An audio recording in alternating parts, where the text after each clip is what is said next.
کفار سے یا مشرکین سے، مخالفین سے بھی بڑی سرچنگ کوسچنز کیے جاتے تھے، کیا واقعی تمہارا یہ خیال؟ یہاں کفار اسی انداز میں سوال کر رہے ہیں حضور سے، وَيَسْتَنبِئُونَكَ حَقٌّ هُوَ، اور اے نبی وہ آپ سے پوچھتے ہیں محمد واقعی یہ حق ہے جو آپ کہہ رہے ہیں؟ یعنی آپ کو تمسخر تو نہیں کر رہے، استہزاء تو نہیں کر رہے، واقعتاً جو آپ کہہ رہے ہیں واقعی آپ کو خود بھی یقین ہے پورا پورا؟ وَيَسْتَنبِئُونَكَ حَقٌّ هُوَ، وہ آپ سے پوچھتے ہیں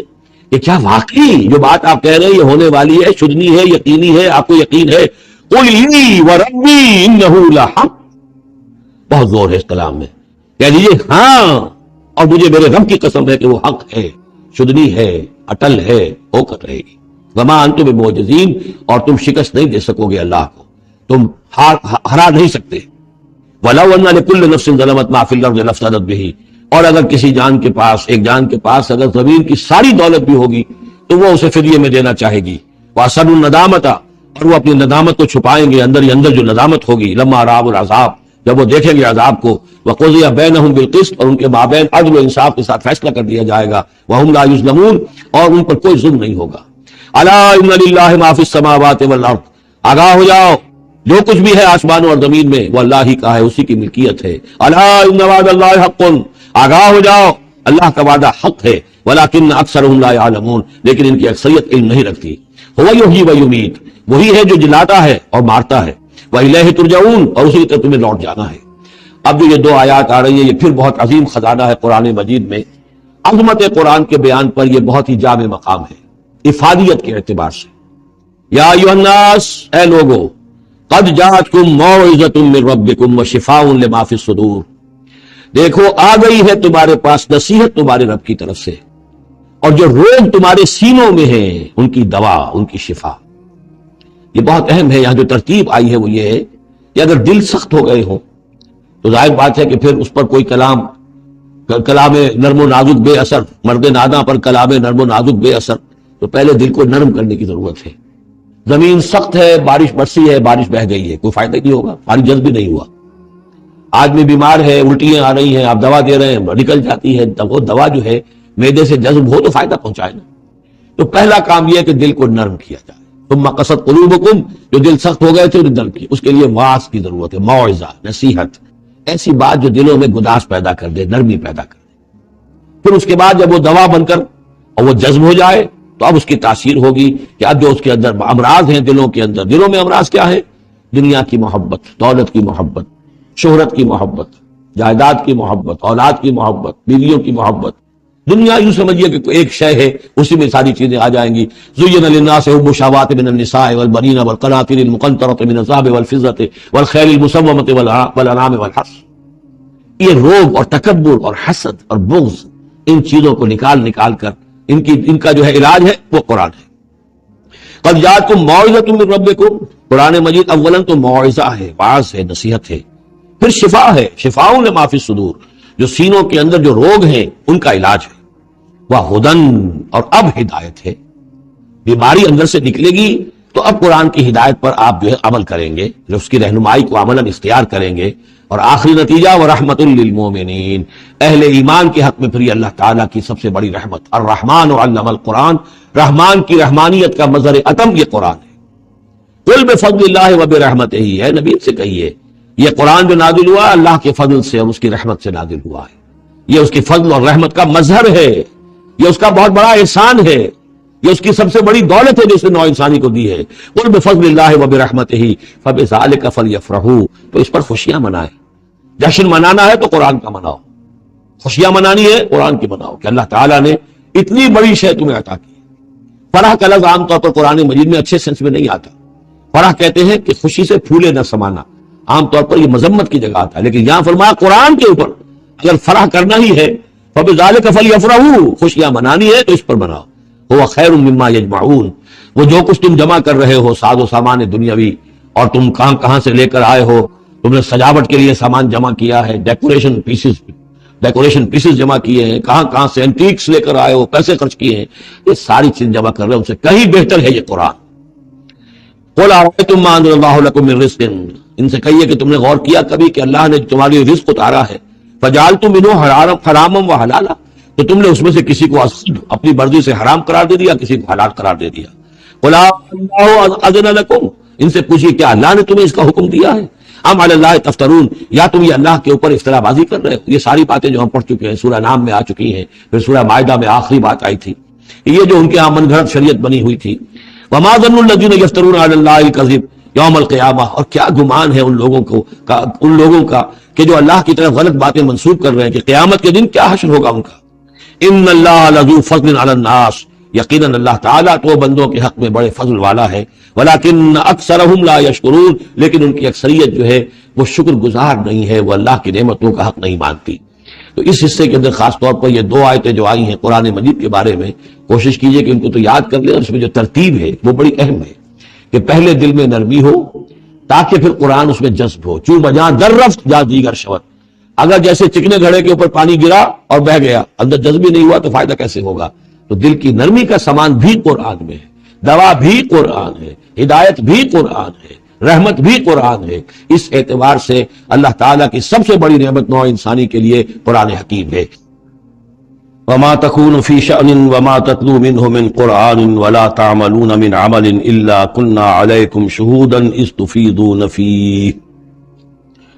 وما يعزب عن ربك من مثقال ذرة في الأرض ولا في السماء ولا أصغر من ذلك ولا أكبر إلا في كتاب مبين ألا إن أولياء الله لا خوف عليهم ولا هم يحزنون الذين آمنوا وكانوا يتقون لهم البشرى في الحياة الدنيا وفي الآخرة لا تبديل لكلمات الله ذلك هو الفوز العظيم صدق الله العظيم۔ وما تكون في شان، اور نہیں ہوتے آپ کسی بھی کیفیت میں، وما تتلو منه من قرآن، اور نہیں پڑھ رہے ہوتے آپ قرآن میں سے کچھ بھی، ولا تعملون من عمل، اور اے مسلمانوں نہیں عمل کر رہے ہوتے تم کوئی بھی اچھا عمل، الا کلنا علیکم شہودا، مگر یہ کہ ہم حاضر ہوتے ہیں، موجود ہوتے ہیں تمہارے اس عمل پر، گواہ ہوتے ہیں، اس تفیدون فیہ، جبکہ تم اس میں مصروف ہوتے۔ یہ بڑی ہے ایک بشارت والی بات ہے کہ بندہ مومن کو یقین دلایا جائے کہ جو خیر تم کما رہے ہو، جو بھلائی کر رہے ہو، جو نیکی کر رہے ہو، تمہارا رب اسے دیکھ رہا ہے۔ وہ بات نہیں ہے کہ مر گئے ہم، انہیں خبر نہ ہوئی۔ اللہ تعالیٰ تو تمہاری ہر جو بھی ایثار اور قربانی جو بھی تم اللہ کی راہ میں کر رہے ہو وہ خود دیکھ رہا ہے، موجود ہوتا ہے۔ اس میں دیکھیے خاص کیف ہے، اے نبی، پہلے خطاب ہے حضور سے واحد کے سیغے میں، اے نبی آپ جس کیفیت میں بھی ہوتے ہیں، ما تکون فی شان وما تتلو منہ من قرآن، اور جو قرآن میں سے آپ پڑھ رہے ہوتے ہیں، کوئی حصہ، کوئی صورت خود پڑھ رہے ہوں، پڑھ کر سنا رہے ہوں، اور اب رخ بدلا ہے اہل ایمان کی طرف، مسلمانوں کی طرف، ولا تعملون من عمل، اور اے مسلمانوں جو عمل بھی تم کرتے ہو، من عمل، کہ جو اچھا عمل ہو، نیک عمل ہو، الا کنا علیکم شہودا، ہم تم پر، تمہارے پاس موجود ہوتے ہیں، استفیدون فیہ، جبکہ تم اس میں مصروف ہوتے ہو۔ وما يعزب عن ربک، اور نہیں غائب ہوتا آپ کے رب سے، من مثقال ذرۃ فی الارض، زمین میں ایک ذرے کے برابر بھی کوئی شے، ولا فی السماء، نہ آسمان میں، ولا اصغر من ذلک، نہ ہی اس سے کم تر کوئی شے ہے، ولا اکبر، نہ اس سے بڑی، الا فی کتاب مبین، مگر یہ کہ وہ ایک روشن کتاب میں درج ہے۔ یہ روشن کتاب ہے اللہ تعالیٰ کا علم قدیم۔ الا ان اولیاء اللہ لا خوف علیہم ولا هم يحزنون، آگاہ ہو جاؤ، اللہ کے دوستوں پر نہ کوئی خوف ہے، نہ وہ حزن سے دوچار ہوں گے۔ یہ اولیاء اللہ کون ہیں؟ یہ کوئی علیحدہ سپیشیز نہیں ہے، علیحدہ نوع نہیں ہے، انسانوں ہی میں سے صاحب ایمان، جو ایمان حقیقی سے بہرہ مند ہوں، جن کے دلوں میں یقین پیدا ہو چکا ہو، اور جو اللہ کے فضل و کرم سے مقام احسان پر فائز ہو چکے ہوں۔ ان تعبد اللہ کأنک تراہ فإن لم تکن تراہ فإنہ یراک، وہ اولیاء اللہ ہیں۔ اللہ ولی الذین آمنوا یخرجہم من الظلمات الی النور، یہ ہم سورہ بقرہ میں پڑھا ہیں، آیت الکرسی کے فوراً بعد۔ اللہ ولی ہے اہل ایمان کا، انہیں نکالتا ہے اندھیروں سے روشنی کی جانب، اور اہل ایمان ولی ہیں اللہ کے۔ الا ان اولیاء اللہ لا خوف علیہم ولا هم يحزنون، اللہ کے دوستوں پر، ساتھیوں پر۔ اب ظاہر بات ہے جو اللہ کا دوست ہوگا اس کے اندر اللہ کی غیرت ہوگی، وہ اللہ کے دین کو پامال دیکھ کر تڑپ اٹھے گا، اللہ کے شاعر کی بے حرمتی ہو رہی ہو اس کو برداشت نہیں کر سکے گا، وہ تن من دھن لگا دے گا اللہ کے دین کو غالب کرنے کے لیے، وہ ہوگا اللہ کا ولی۔ یہ تو نہیں کہ صرف کوئی ایک لبادہ اوڑھ لیا ہو، ایک لباس جو ہے پہن لیا ہو اور صرف جو ہے خاص قسم کی شکل بنا لی ہو تو وہ اولیاء اللہ ہو جائیں گے۔ اولیاء اللہ تو وہ ہیں کہ جو واقعتاً اللہ کے ساتھ وہ تعلق رکھتے ہیں وفاداری کا، وہ ہے اولیاء اللہ۔ اور یہ کون ہے اولیاء اللہ؟ اگلی آیت میں اس کی خود وضاحت کر دی، الذین آمنوا وکانوا یتقون۔ یہ کوئی نئی سپیشیز نہیں ہے، انسانوں میں کوئی علیحدہ قسم کے انسان نہیں ہے، وہی انسان کہ جو صاحب ایمان ہو اور تقوی کے روش اختیار کرے۔ اور وہ تقوی ہم پڑھ چکے ہیں، اذا ما اتقوا وآمنوا وعملوا الصالحات ثم اتقوا وآمنوا ثم اتقوا واحسنوا واللہ یحب المحسنین، یہ سورہ مائدہ کے اندر آیت آ چکی ہے۔ یہ تقوی جو ہے درجہ بدرجہ اہل ایمان کو اور اونچے سے اونچے مدارج کی طرف لے جاتا ہے۔ لہم البشریٰ فی الحیات الدنیا، ان کے لیے دنیا کی زندگی میں بھی بشارتیں ہیں۔ یہ بشارت اس اعتبار سے جو ہم سورہ توبہ میں پڑھ چکے ہیں کہ هل تربصون بنا الا احدى الحسنیین، ہمارے لیے تو دو اچھائیوں کے سوا کسی تیسری چیز کا تصور ہی نہیں۔ بشارت ہی بشارت ہے، کوئی تکلیف بھی آئی ہے تو ہمارے رب کی طرف سے آئی ہے۔ لن یصیبنا الا ما كتب اللہ لنا هو مولانا، اس پہ گھبرانے کی کیا بات ہے؟ دوست کی طرف سے اگر کوئی شے آئی ہے اور پھر یہ کہ ہمیں پتا ہے کہ اس میں ہمارا خیر ہے، اسی میں بھلائی ہے۔ ایک چیز ناگوار تو ہے، بچے کو انجیکشن لگا ہے تو رو تو رہا ہے وہ، لیکن معلوم ہے کہ اس کے والدین کو تو معلوم ہے کہ یہ اس کے علاج کے لیے ہمیں ٹیکہ لگوا رہے ہیں۔ تو تکلیف بھی دنیا میں اللہ کی طرف سے آتی ہے، بندہ مومن سمجھتا ہی میرے حق میں خیر ہے، بھلائی ہے، میرے لیے تو خیر ہی خیر ہے، شر کا سوال ہی نہیں۔ لہم البشریٰ فی الحیات الدنیا وفی الآخرہ، اور آخرت میں بھی لا تبدیل لکلمات اللہ، اللہ کی باتوں کو کوئی بدل نہیں کر سکتا۔ ذالک هو الفوز العظیم، یہی بہت بڑی کامیابی ہے۔ بلا یحزنک قولہم، اور اے نبی ان کی بات سے آپ رنجیدہ نہ، ان العزت للہ جمیعا، عزت کل کی کل اللہ کے اختیار میں ہے، اللہ کے ہاتھ میں ہے۔ وہ السمیع العلیم، وہ سب کچھ سننے والا اور جاننے والا ہے۔ الا ان للہ من فی السماوات ومن فی الارض، آگاہ ہو جاؤ، اللہ ہی کی ملکیت ہے اور اللہ ہی کا ہے جو کچھ بھی ہے اور جو بھی ہے آسمانوں میں اور جو بھی ہے زمین میں۔ وما یتبع الذین یدعون من دون اللہ شرکاء، اور یہ لوگ جو اللہ کے سوا کسی اور کو پکار رہے ہیں وہ کوئی شرکاء نہیں ہے جنہیں وہ پکار رہے ہیں اور نہیں تو ان کا اتباع کر رہے ہیں۔ یتبعون الا الظن، وہ تو ظن ہے، اٹکل پچو ہے، ان کے اپنے تصورات اور توہمات ہیں۔ یتبعون الا الظن وانہم الا یخرصون، وہ صرف ظن و تخمین اور اٹکل پچو کے پیچھے پڑے ہوئے ہیں۔ هو الذی جعل لکم اللیل لتسکنوا فیہ والنہار مبصرا، وہی ہے جس نے تمہارے لیے رات کو بنا دیا ہے تاکہ تم اس میں سکون پکڑو، آرام کرو، استراحت ہو، اطمینان اور سکون ہو۔ والنہار مبصرا، اور دن کو بنا دیا دکھلانے والا، روشن، تاکہ اس میں تم کام کرو، اپنی معاشی جدوجہد کرو۔ ان فی ذلک لآیات لقوم یسمعون، یقیناً اس میں آیات ہیں، نشانیاں ہیں ان لوگوں کے لیے جو حقیقتاً سنتے ہیں۔ قالوا اتخذ اللہ ولدا سبحانہ، انہوں نے کہا کہ اللہ نے اولاد اختیار کی ہے، وہ پاک ہے اس سے۔ هو الغنی، وہ بے نیاز ہے۔ یہ لفظ یہاں بہت اہم ہے، غنی، بے نیاز ہے۔ اس کا کیا تعلق ہے اولاد نہ ہونے سے؟ اصل میں انسان کو اولاد کی تمنا اس لیے ہوتی ہے کہ اسے یہ معلوم ہے کہ مجھے مرنا ہے، میں تو فانی ہوں، میری اولاد کے ذریعے سے میرا نام زندہ رہے گا۔ انسان کے اندر جو ایک خواہش ہے کہ میرا نام باقی رہے، میری یاد باقی رہے، تو اس کا تسلسل ہے جو اولاد کے ذریعے سے۔ اللہ تعالیٰ کیونکہ فانی نہیں ہے، باقی ہے، اسے کسی اولاد کی احتیاج نہیں ہے، وہ ہمیشہ خود قائم رہنے والا ہے، اس لیے اس کی شان اس سے بہت بلند ہے کہ اسے اولاد کی حاجت ہو۔ هو الغنی، وہ تو اس سے غنی ہے، بے نیاز ہے۔ لہو ما فی السماوات و ما فی الارض، اسی کا ہے جو کچھ کہ ہے آسمانوں میں اور جو کچھ کہ ہے زمین میں۔ ان عندکم من سلطان بہذا، نہیں ہے تمہارے پاس کوئی سند، کوئی دلیل اس چیز کے لیے کہ تم نے اللہ کے لیے اولاد تلاش لی۔ اتقولون علی اللہ ما لا تعلمون، کیا تم اللہ کی طرف منسوب کر رہے وہ چیزیں جن کے لیے تمہارے پاس کوئی علم نہیں، کوئی دلیل نہیں، کوئی سند نہیں۔ قل ان الذین یفترون علی اللہ الکذب لا یفلحون، کہہ دیجئے وہ لوگ جو اللہ تعالیٰ کی طرف جھوٹ باتیں منسوب کرتے ہیں، افترا کرتے ہیں، وہ کبھی فلاح نہیں پائیں گے۔ متاع فی الدنیا، دنیا میں ان کے لیے ساز و سامان ہے، رہنا بسنا ہے، اس کے لیے کوئی ضرورت ہم نے ان کو ضرورت کی چیزیں دے دی ہیں۔ ثم الینا مرجعہم، پھر ہماری طرف ان سب کا لوٹنا ہے۔ ثم نذیقہم العذاب الشدید بما کانوا یکفرون، اور پھر ہم انہیں مزہ چکھائیں گے بہت سخت عذاب کا ان کے کفر کی وجہ سے جو وہ کرتے رہے تھے۔ اب یہ صرف دو رکوع سورہ مبارکہ میں آ رہے ہیں جو انباء الرسل کے ہیں، اور اس میں جیسا کہ میں نے عرض کیا حضرت نوح جو اولین ہے اور حضرت موسیٰ جو آخری ہے، ان دونوں کا تو صراحتاً ذکر ہے، بیچ میں صرف حوالہ دیا گیا ہے، کسی کا نام نہیں۔ حضرت نوح کا ذکر صرف آدھے رکوع پر ہے، حضرت موسیٰ کا قدر تفصیل کے ساتھ 1.5 رکوع ہے۔ اس کے برعکس ہو جائے گا اگلی صورت میں، سورہ ہود میں حضرت نوح علیہ السلام کے ذکر پر 2 رکوع ہیں طویل، اور حضرت موسیٰ کا صرف ایسے ہی تذکرہ ہے، صرف حوالے کے طور پر۔ وَاتْلُ عَلَيْهِمْ نَبَأَ نُوحٍ، اور ان کو ذرا سنائیے نوح کی خبر، اذ قال لقومہ، جبکہ انہوں نے کہا اپنی قوم سے، یا قوم ان کان کبر علیکم مقامی، اے میری قوم کے لوگوں، اگر تم پر بہت بھاری گزر رہا ہے میرا کھڑا ہونا، و تذکیری بآیات اللہ، اور اللہ کے آیات سے تمہیں نصیحت کرنا، شاق گزر رہا ہے، مذاق اڑاتے ہو تم، مجھ پر آوازیں کستے ہو، تم پر بہت شاق گزر رہا ہے میرا یہ سارا عمل،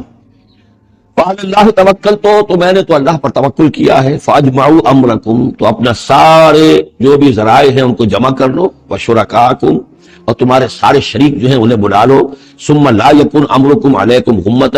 پھر تم پر تمہارا معاملہ جو ہے کسی اشتباہ میں نہ رہ جائے، ثم اقضوا الی ولا تنظرون، پھر جو فیصلہ میرے بارے میں کرنا ہے کر گزرو اور مجھے کوئی مہلت مت۔ یہ جو انداز ہے چیلنج کا، اور یہ اس سے پتہ چلتا کس درجے دل دکھ چکا تھا حضرت نوح علیہ السلام، استہزاء سے، تمسخر سے، مذاق سے۔ اللہ کا ایک بندہ ہے، 950 برس بیت چکے ہیں، کوئی سن کر نہیں دے رہا ہے، تو اس وقت جو آخری بادشاہ، جو کچھ تم کر سکتے ہو، میرا کوئی بگاڑ سکتے ہو بگاڑ لو، اپنی ساری قوت جمع کر لو، جیسا کہ اس سے پہلے آ چکا ہے، اور بھی انبیاء نے اس طرح کی بات کہی۔ پھر بالآخر فَإِن تَوَلَّيْتُمْ، اور پھر اگر تم یہ نہ کرو، اگر تم اس کھلے مقابلے میں بھی نہ آؤ، اور اس میں اس بات کا خیال موجود ہے، یعنی اس بات کا امکان موجود ہے کہ ان کے دل میں چور ہو کہ ہم اس کے خلاف کوئی اقدام کریں، اسے قتل کر دیں، نوح کے خلاف کوئی اور ہم اور ایسا اقدام کریں تو پتہ نہیں کوئی مصیبت ہم پر نہ آ جائے، لہذا یہ سارا جو انداز تھا حضرت نوح علیہ السلام کا، اس کے باوجود پھر وہ فرما رہے ہیں وَإِن تَوَلَّيْتُمْ، اگر تم نہیں کچھ کرتے، فَمَا سَأَلْتُكُم مِّنْ أَجْرٍ، تو پھر ذرا غور کرو، میں نے جو بھی تمہاری خدمت کی ہے آج تک، تمہیں جو دین کی طرف بلایا ہے، دعوت دی ہے، میں نے کبھی تم سے کوئی اجر مانگا ہے؟ میں نے تم سے کوئی اجرت تو طلب نہیں کی، تم سے کوئی شاباش تک نہیں مانگی، میں نے تم سے کوئی مدد نہیں مانگی، تم سے کوئی اجرت نہیں مانگی۔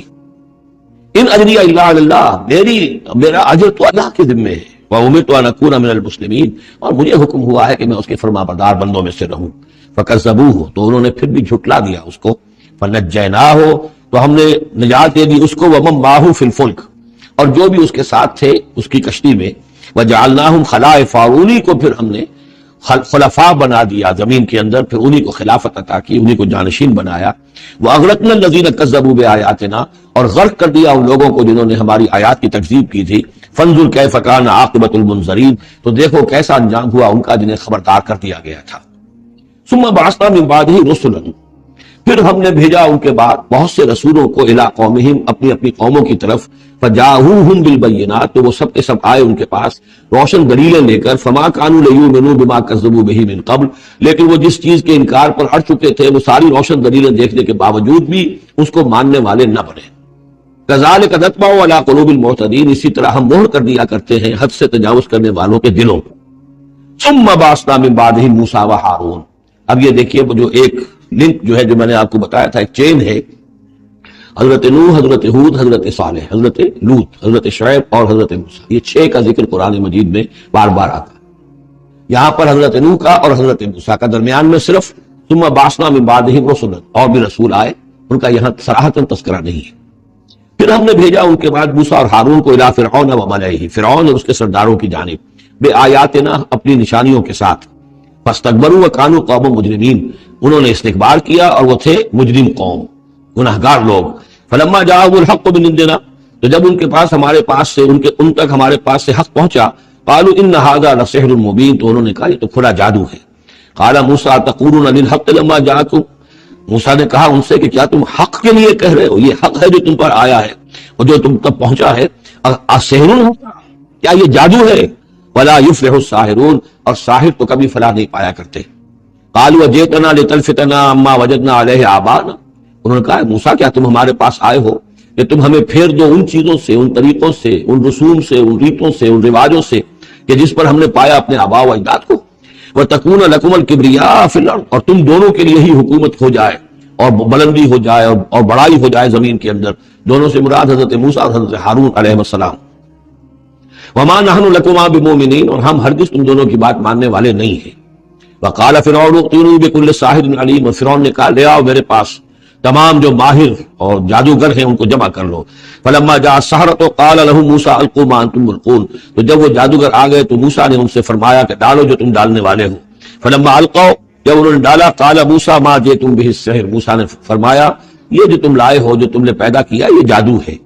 ان اللہ سیبطلہ، ان قریب اللہ تعالیٰ اس کا باطل ہونا ثابت کر دے گا، اسے نسیہ منسیہ کر دے گا، ہبا منصورہ کر دے گا۔ ان اللہ لا یصلح عمل المفسدین، یقیناً اللہ تعالیٰ مفسدوں کے عمل کو راہیاب نہیں کرتا، کامیاب نہیں کرتا۔ وَيُحِقُّ اللَّهُ الْحَقَّ بِكَلِمَاتِهِ، اور اللہ تعالیٰ تو حق کو حق ثابت کرتا ہے اپنی کلمات سے، وَلَوْ كَرِهَ الْمُجْرِمُونَ، خواہ یہ مجرموں کو کتنا ہی ناگوار ہو۔ فَمَا آمَنَ لِمُوسَىٰ إِلَّا ذُرِّيَّةٌ مِّن قَوْمِهِ عَلَىٰ خَوْفٍ مِّن فِرْعَوْنَ وَمَلَئِهِمْ أَن يَفْتِنَهُمْ، تو نہیں ایمان لائے موسیٰ پر مگر ان کے نوجوان اس کی قوم میں سے، کچھ نوجوان اس کی قوم میں سے، کچھ لڑکے، عَلَىٰ خَوْفٍ مِّن فِرْعَوْنَ، فرعون کے خوف کی وجہ سے، وہ ملئہم، اور ان کے اپنے سرداروں کے خوف کی وجہ سے، ان یفتنہم، کہ وہ ان کو مصیبت میں اور تکلیف میں مبتلا کریں گے۔ یہ بہت اہم ہے جو آیت ہے، اس کو سمجھ لیجئے کہ وہاں جو صورتحال تھی کہ یہ جو قبطی قوم تھی جو اس وقت وہاں پر حکمران ہے آل فرعون، اور یہ جو اسرائیلی ہیں یہ ان کے محکوم ہیں، لیکن محکوم قوموں میں سے بھی اکثر ایسے لوگ ہوتے تھے اور ہمیشہ ہوئے ہیں کہ حکمران قوم ان میں اپنے ایجنٹ بنا لیتے ہیں، ان میں سے کچھ لوگوں کو خطابات دے دیتے ہیں، جیسے ہمارے یہاں خان بہادر اور خان صاحب، اور یہ جو خطابات دے دے کے انگریزوں نے مسلمانوں میں اور ہندوؤں میں وہ اپنے ایجنٹ اور اپنے وفادار لوگوں کا ایک جتھا بنا لیا تھا۔ یہ لوگ ہوتے تھے تو ہندوستانی، لیکن ہر اعتبار سے برطانیہ کے خیر خواہ اور حکومت کے وفادار، اس کے لیے فوج کے لیے بھرتی کرانے میں تیز ہیں۔ تو اس طرح کے لوگ جو تھے، اسرائیلی قوم میں بھی ایسے چودھری لوگ موجود تھے کہ جن کو کچھ دربار میں رسائی حاصل تھی، جن کو کچھ رسوخ حاصل تھا، اور وہ گویا کہ آل فرعون کے ایجنٹ بنے ہوئے تھے خود اپنی قوم کے اندر۔ یہ ہے وہ معاملہ کہ وہ ڈرتے تھے وہ لوگ، اگر ہم موسیٰ پر ایمان لے آئے تو یہ ہماری اپنی قوم کے جو چودھری لوگ ہیں، یہ خان صاحب اور جو یہ خان بہادر لوگ جو ہیں، یہ پھر ہمیں ستائیں گے، یہ ہماری رپورٹیں کریں گے اور ہماری جو ہے ان رپورٹوں کے اوپر گوشمالی ہوگی۔ فما آمن، لیکن یہ کہ بہرحال نوجوان خون ایسا ہوتا ہے کہ اس کے اندر پھر زیادہ مصلحت بینی نہیں ہوتی۔ جو ذرا ادھیڑ عمر کے لوگ ہوں وہ زیادہ مصلحت بین ہو جاتے ہیں، ان کی خوا میں اتنی طاقت بھی نہیں ہوتی، خون میں اتنا جوش بھی نہیں رہتا، تو نوجوان جو ہے وہ ترست رہتا ہے۔ تو یہ سارا پورا فلسفہ جو اس ایک آیت میں موجود ہے۔ فما آمن لموسیٰ الا ذریۃ من قومہ، خود اس کی قوم میں سے بھی، سب کے سب حضرت موسیٰ کو نبی ماننے والے نہیں تھے، نہیں مانی بات موسیٰ کی، ان کی قوم میں سے بھی مگر کچھ نوجوانوں نے، کچھ نوجوان، کچھ لڑکوں نے، علی خوف من فرعون،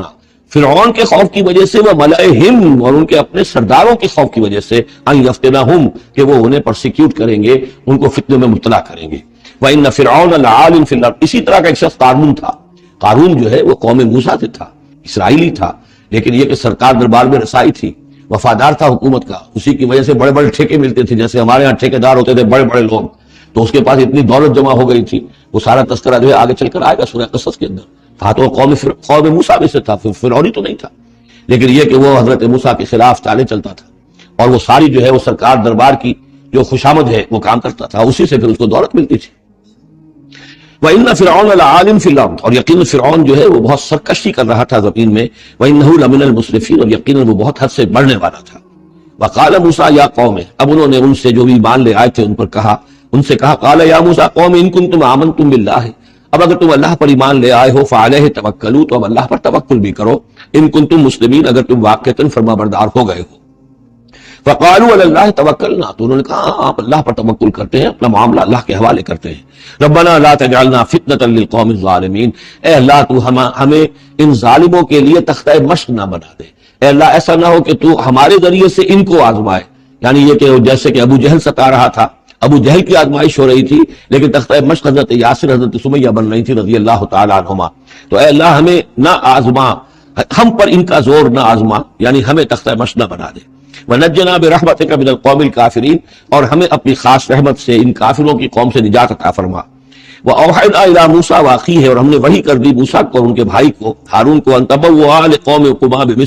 بِمِصْرَ بُيُوتًا، کہ تم اپنی قوم کے لیے مصر میں کچھ گھر معین کر لو، ان گھروں کے اندر جمع ہو کر اللہ کی یاد کیا کرو، جیسے کہ دار ارقم جو ہے مکہ مکرمہ میں محمد رسول اللہ صلی اللہ علیہ وسلم نے وہ ایک مقرر کر لیا تھا، وہیں پر آپ ٹھہرتے تھے، کوئی آتا تھا تو وہیں پر ملاقات ہوتی تھی۔ ان تبوأ لقومکما بمصر بیوتا، کہ تم کوئی معین کر لو مصر میں کچھ گھر، واجعلوا بیوتکم قبلۃ، اور اس کے علاوہ یہ کہ اپنے گھر بناؤ ہی قبلہ رخ، اس لیے کہ مسجدیں تو بنا نہیں سکتے، اور وہ معاملہ جو ہے فرعون کے خوف سے، تو یہ کہ گھر اپنے قبلہ رخ بناؤ تاکہ وہاں تم نمازیں پڑھا کرو۔ اب اس سے معلوم ہوتا ہے کہ قبلہ ان کا بھی تھا کوئی، جبکہ ابھی بیت المقدس تو بنا ہی نہیں ہے، وہ تو حضرت حضرت سلیمان علیہ السلام حضرت موسیٰ سے کم 1000 سال بعد آئیں گے، اور پھر وہ جو ہے بیت المقدس ہوگا اور یروشلم بنے گا اور ہیکل سلیمانی بنے گی۔ لہذا قبلہ اس وقت کا قبلہ کس کا تھا، کون سا تھا؟ یہی بیت اللہ قبلہ تھا۔ ان کے جو وہ خیمے ہوتے تھے، قربان گاہ کے خیمے، ان کے بارے میں تفاصیل آتی ہے تورات کے اندر کہ وہ ایسے نصب کیے جاتے تھے کہ جب کوئی شخص جو ہے وہ قربانی پیش کرتا تھا تو اس کا رخ جو ہے سیدھا کعبے کی طرف ہوتا تھا۔ تو وجعلوا بیوتکم قبلۃ، اپنے گھر جو ہے قبلہ رو بناؤ، واقیموا الصلاۃ وبشر المؤمنین، نماز قائم رکھو اور اہل ایمان کو بشارت دو۔ وقال موسیٰ ربنا انک آتیت فرعون وملأہ زینۃ واموالا فی الحیاۃ الدنیا، اور موسیٰ نے عرض کیا پروردگار تو نے فرعون اور اس کے سرداروں کو زینت، چمک دمک عطا کر دی ہے اور اموال عطا کر دی ہے دنیا کی زندگی میں۔ ربنا لیضلوا عن سبیلک، پروردگار اس لیے کہ وہ لوگوں کو گمراہ کرے تیرے راستے سے۔ ان کے پاس زور ہے، اقتدار ہے، اختیار ہے، دولت ہے، چمک دمک ہے۔ اب ظاہر بات ہے کہ عام لوگ ادھر ہی متوجہ ہوتے ہیں، انہی چیزوں سے اثر قبول کرتے ہیں۔ تو نے دے رکھا ہے، تیرا ہی اختیار ہے، دینے والا تو تو ہی ہے، تو کیا تو نے یہ سب کچھ نے اس لیے دیا ہے کہ یہ تیرے بندوں کو گمراہ کرے؟ ربنا لیضلوا عن سبیلک ربنا اطمس علی اموالہم، اے اللہ اب ان کے اموال مٹا دے، واشدد علی قلوبہم، ان کے دلوں کے اوپر گرہ لگا دے، سختی پیدا کر دے، فلا یؤمنوا حتی یروا العذاب العلیم، کہ یہ ایمان نہ لائیں جب تک کہ کھلم کھلا دیکھ نہ لیں عذاب علیم کو۔ اس کا مطلب کیا ہے؟ ہونا تو یہ چاہیے کہ نبی کہے کہ یہ ایمان لے آئیں۔ یہ ایک آخری وقت ہوتا ہے جبکہ اتنا بیزار ہو چکا ہو نبی، اور جبکہ اس قدر شدید جو ہے دشمنی کی ہو، کفار نے اہل ایمان کے ساتھ ستایا ہو بری طریقے سے، کہ پھر ایک وقت آ کر وہ کہتے ہیں کہ پروردگار اب اگر یہ ایمان لے آتے ہیں تو ان کے سارے گناہ معاف ہو گئے۔ ایمان کا مطلب تو یہ ہے کہ سارا کیا دھرا اب تک جو کچھ تھا انہوں نے وہ سب ان کو معاف ہو جائے گا، کوئی پکڑ نہیں ہوگی۔ تو پروردگار اب یہ جس حد کو پہنچ گئے ہیں ان کے دلوں کو سخت کر دے، یعنی ان کے دلوں پر مہر کر دے، یہ ایمان نہ لائیں جب تک کہ عذاب عریاں طور پر ان کے سامنے نہ آ جائے۔ جب عذاب آ جائے گا پھر ایمان لانے کا فائدہ کوئی نہیں، اس کے بعد تو جو ہے وہ ایمان معتبر نہیں ہے اللہ کے۔ واشدد علی قلوبہم فلا یؤمنوا حتی یروا العذاب العلیم قال قد اجیبت دعوتکما فاستقیما ولا تتبعان سبیل الذین لا یعلمون، اللہ تعالیٰ نے فرمایا ٹھیک ہے تم دونوں کی دعا ہم نے قبول کر لی، قد اجیبت قبول کر لی گئی، منظور کر لی گئی دعا، دعوتکما تم دونوں کی دعا، فاستقیما اب تم بھی قائم رہنا، ایسا نہ ہو کہ وقت آنے پر تمہارا دل پسیج جائے کہ اللہ اب ان کو معاف فرما دے، تم بھی قائم رہنا۔ وَلَا تَتَّبِعَانَّ سَبِيلَ الَّذِينَ لَا يَعْلَمُونَ، اور ان لوگوں کے راستے کی پیروی ہرگز نہ کرنا جو علم نہیں رکھتے۔ وَجَاوَزْنَا بِبَنِي إِسْرَائِيلَ الْبَحْرَ، اور پھر ہم نے بنی اسرائیل کو پار اتار دیا سمندر کے یا دریا کے۔ فَأَتْبَعَهُمْ فِرْعَوْنُ وَجُنُودُهُ، تو پھر اس کے پیچھے آئے فرعون، ان کے پیچھے آئے فرعون اور اس کے لشکر بھی، بغیًا وعدوٰ، شرارت کے ساتھ اور زیادتی کے ساتھ، حتیٰ اذا ادرکہ الغرق، یہاں تک کہ جب وہ غرق ہونے لگا، پا لیا اسے غرق نے، یعنی فرعون جو ہے غرق ہونے لگا، قال آمنت انہ لا الہ الا الذی آمنت بہ بنو اسرائیل، اس نے کہا میں ایمان لایا اس پر کہ کوئی خدا نہیں ہے، کوئی الہ نہیں ہے سوائے اس کے کہ جس پر بنی اسرائیل ایمان لائے ہیں، وانا من المسلمین، اور میں اس کے فرما برداروں میں سے ہوں۔ الآن، کیا اب ایمان لا رہے ہو؟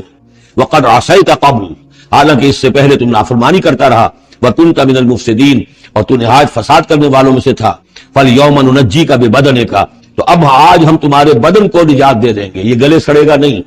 محفوظ رہے گا۔ لِتَكُونَ لِمَنْ خَلْفَكَ آیا، تاکہ تو اپنے بعد والوں کے لیے ایک نشانی بنا رہے۔ اس کی فرعون کی لاش جو ہے مل گئی تھی، صرف یہ کہ ناک پر سے کہیں سے کسی مچھلی نے کچھ کاٹا تھا، وہ صرف باقی یہ کہ پوری فرعون کی وہ لاش جو ہے محفوظ ہے۔ لِتَكُونَ لِمَنْ خَلْفَكَ آیَةً وَإِنَّ كَثِيرًا مِنَ النَّاسِ عَنْ آیَاتِنَا لَغَافِلُونَ، اور یقیناً بہت سے لوگ ہماری آیات سے غفلت ہی برتتے رہتے ہیں۔ وَلَقَدْ بَوَّأْنَا بَنِي إِسْرَائِيلَ مُبَوَّأَ صِدْقٍ، اور ہم نے بنی اسرائیل کو بہت ہی عمدہ جگہ فراہم کر دی، وَرَزَقْنَاهُم مِّنَ الطَّيِّبَاتِ، اور انہیں روزی دی بہت ہی اچھی پاکیزہ چیزوں کی، فَمَا اخْتَلَفُوا، تو انہوں نے نہیں اختلاف کیا، حَتَّىٰ جَاءَهُمُ الْعِلْمُ، یہاں تک کہ علم ان کے پاس آ گیا۔ إِنَّ رَبَّكَ يَقْضِي بَيْنَهُمْ يَوْمَ الْقِيَامَةِ، یقیناً آپ طرف فیصلہ کرے گا ان کے مابین قیامت کے دن، فیما کانوا فیہ یختلفون، جن چیزوں میں کہ وہ اختلاف کرتے رہے تھے۔ فإن كنت فی شک مما انزلنا الیک، پھر اگر تمہیں کوئی شک ہے اس چیز کے بارے میں کہ جو آپ پر نازل کی ہے ہم نے،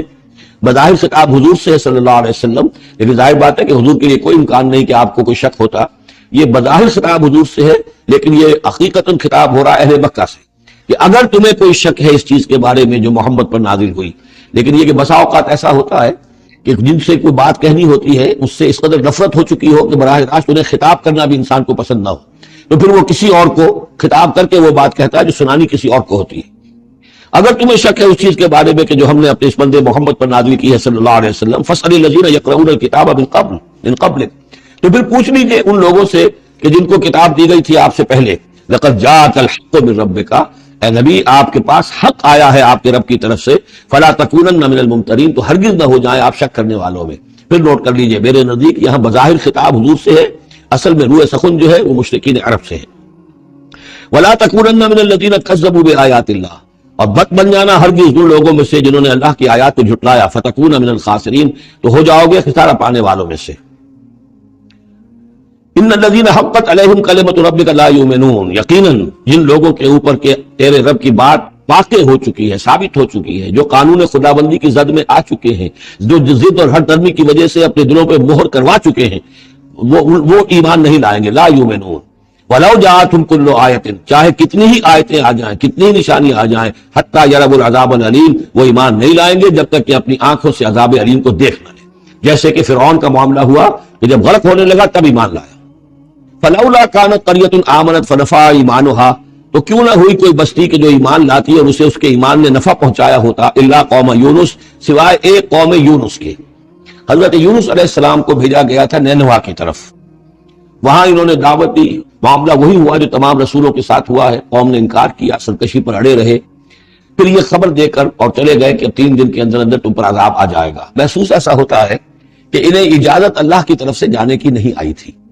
رسول کا معاملہ ایسا ہوتا ہے کہ وہ اپنی جگہ کو چھوڑ کر نہیں جا سکتا جب تک کہ اللہ کی طرف سے ایکسپریس پرمیشن نہ ہو، واضح اجازت۔ جیسے ہمارے ایگزیکٹو آفیسرز ہوتے ہیں، ڈی سی ہے تو ضلع کو چھوڑ کے نہیں جا سکتا وہ بغیر اجازت کے، اس لیے کہ ظاہر بات ہے وہاں کے امن و امان کا